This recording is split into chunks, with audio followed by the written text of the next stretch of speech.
Hi, I'm Nikki Woods, and I am going beyond the studio with one of the shortlisters when it comes to female coaches and empowerment specialists. Her name is Dee Marshall, and I'm so glad to be talking to you today. Hi, Dee. Hey there, gorgeous. Hey, so not only have you been featured in almost every, magazine known to man, but you've also been on MSNBC, ABC, Fox, and all of the big television stations. But I think even more than that, you are connected, I think, to almost 45,000 women through your groundbreaking group, Girlfriends Pray, in your own personal brand. So you are a multimedia star, my darling. Can I quote that? You quote? I got the official from the global expert, the global visibility expert. Let me write that down. Yeah, you got. You said it. You heard it. And you know what? The thing I love about you, I mean, even, when we were just connected on the internet before we connected in person, I mean, you are one of the most supportive females I know when it comes to not only empowering, but just business and just in life. So I appreciate that about you. Thank you. I try. I really do. Yeah, well, you get it done. And I wanted to talk to you a little bit more about that. Some of the ways that we as women and entrepreneurs and just those of us who are really trying to claim our greatness in this thing we called life, how we can support each other. Why do you think women have gotten such a bad rap when it comes to supporting each other in their dreams?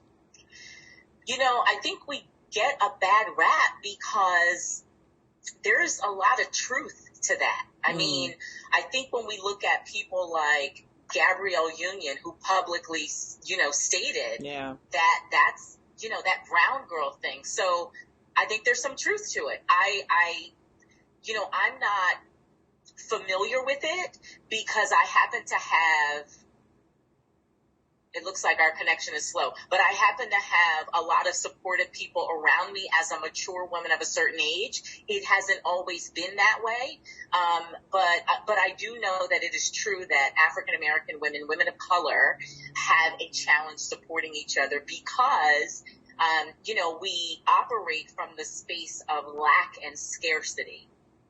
So it's a crabs in the barrel kind of thing. We only think a few of us are going to be able to get out, so we try to keep the rest of us down.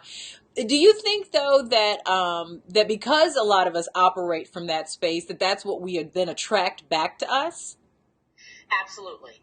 And I think those of us who don't understand two things. One, we don't understand the law of attraction. What you put out is going to come back to you. We don't understand that. And we don't understand that you cannot really lie about who you are under the surface. I think a lot of times we think on the surface it could be, oh, yes, we're good and all that good stuff. People know who you are when you show up in the room in terms of energy and spirit.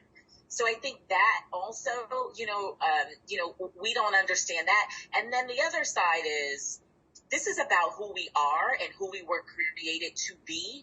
I think if you are a woman of faith, the chances of you having a different posture might be a little more greater. Not to say that it's 100%, but there's a lot of women in the space now really trying to move out of surface level Christian and really to walk this thing out. And so if you live from that bar, that standard that you are greatness and you are an ambassador, then you walk a little bit more in integrity with love.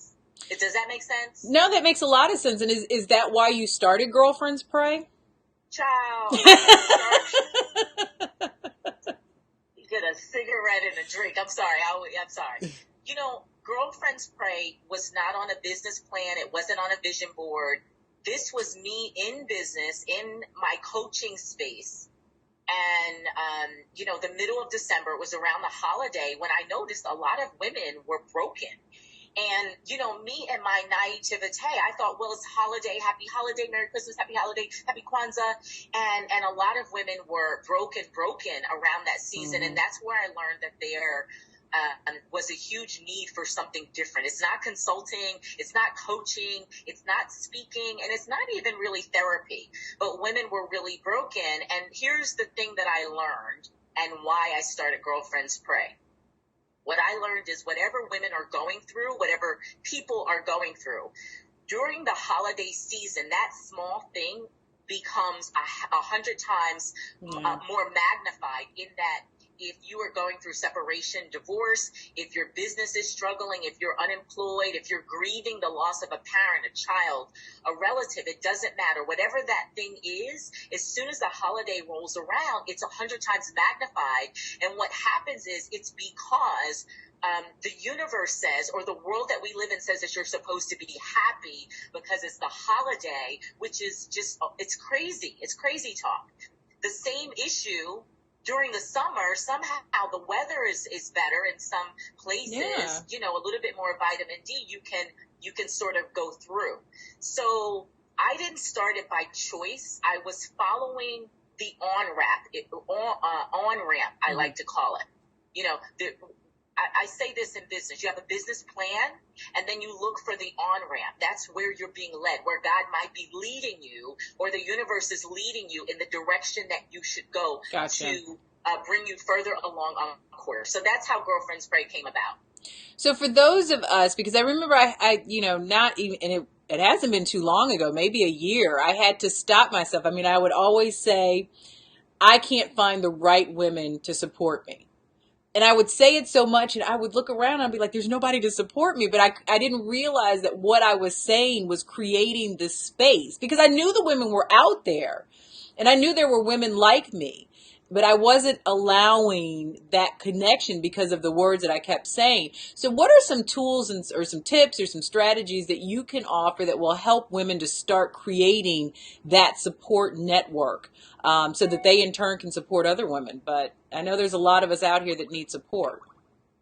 So the first thing is to believe, I think it's always, everything starts with the spiritual seed, or our thoughts and our thinking.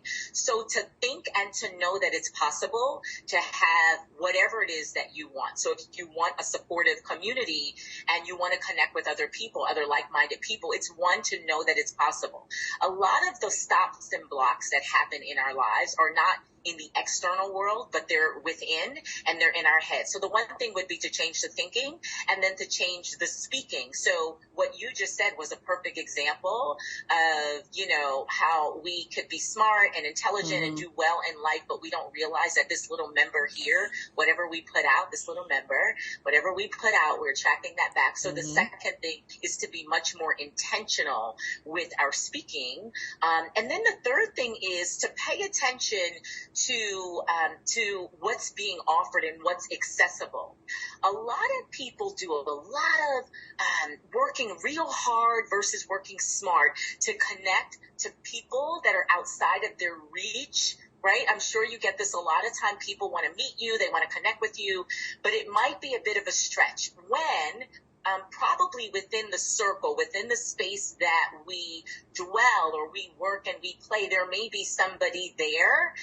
And if not, be open to identifying what exactly you need and where to get it, and then be willing to invest whatever it costs. Right. Sometimes for us, you know, we're real good at going to the mall, and whatever the bag costs and whatever the shoes cost, okay, nobody judge me right now.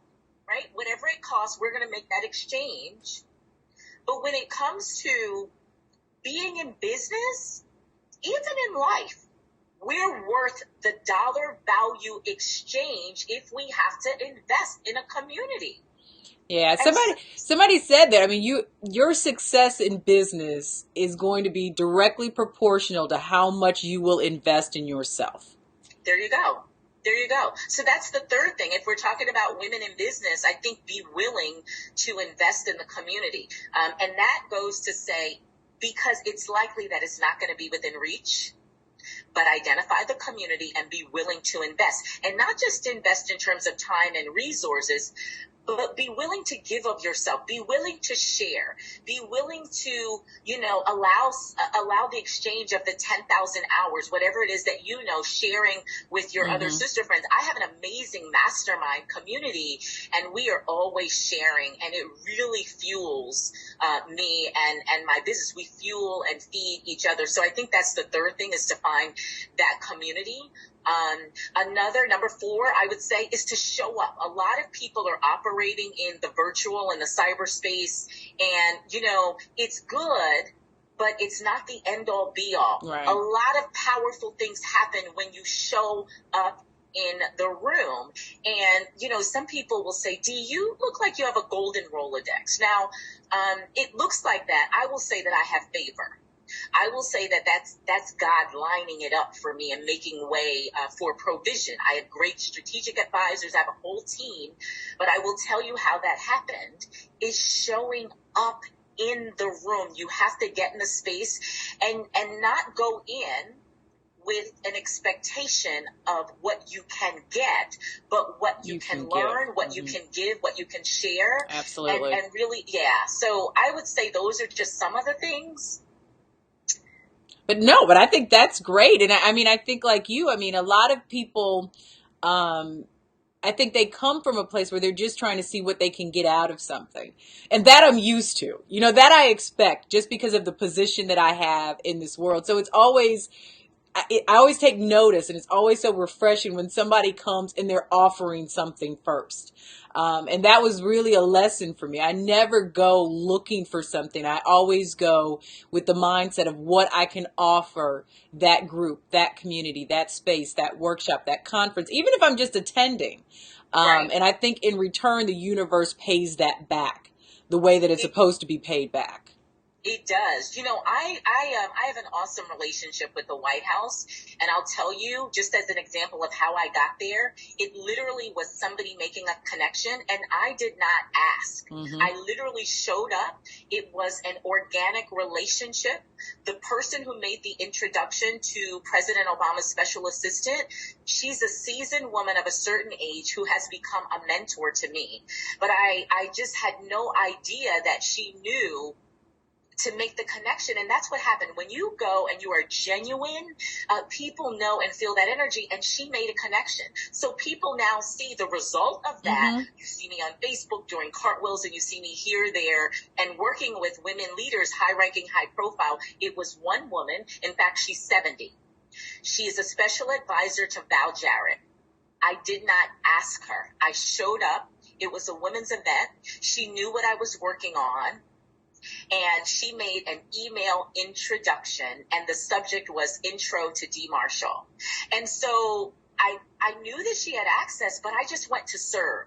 And so people have to really understand that is the real, that's the way that it happens. I would have had access looking for this seasoned woman, you know, who's a power player, asking her, can you do this or can you do that? Just be who you are. Have a vision for your life and have a vision that's greater than you. People will line up to make way for you. Absolutely. Absolutely. Girl, we go to church. Absolutely. Let me tell you, I just sent an email to a friend. I just said, hey, just checking on you. And she replied, she said, hey, Dee Marshall. And it was sweet. You know, I'm going to just say this. It's from the First Lady of Bermuda. I didn't ask her for anything. I just said, hey, checking on you, right? She replies, I was getting over the flu. She knows I'm genuine. Mm-hmm. I didn't want anything. She replied with delivering on an ask that my team is working on. Yes, for October. Right. But I'm just saying, but I was genuine in just checking on her. Just checking in. It's this thing. Relationships are so important. Absolutely. It really is. Absolutely. Well, my darling, I appreciate you, and I appreciate our connection, and that you're always there for me when I call on you. So you are one of the best. You really are. Thank you. Like, I really, I appreciate you and the work that you do in the universe. I love your energy and the branding and everything. You are a bright light. You're always on. Thank you. Tell us how we can connect you and find out more about not only you, but also Girlfriends Pray and going to Bermuda with you in October. Thank you so much for that. So, Girlfriends Pray, we are girlfriendspray.org. That's how you find us. And on Facebook and Twitter, we are Girlfriends Pray. I'm Dee Marshall everywhere on social media.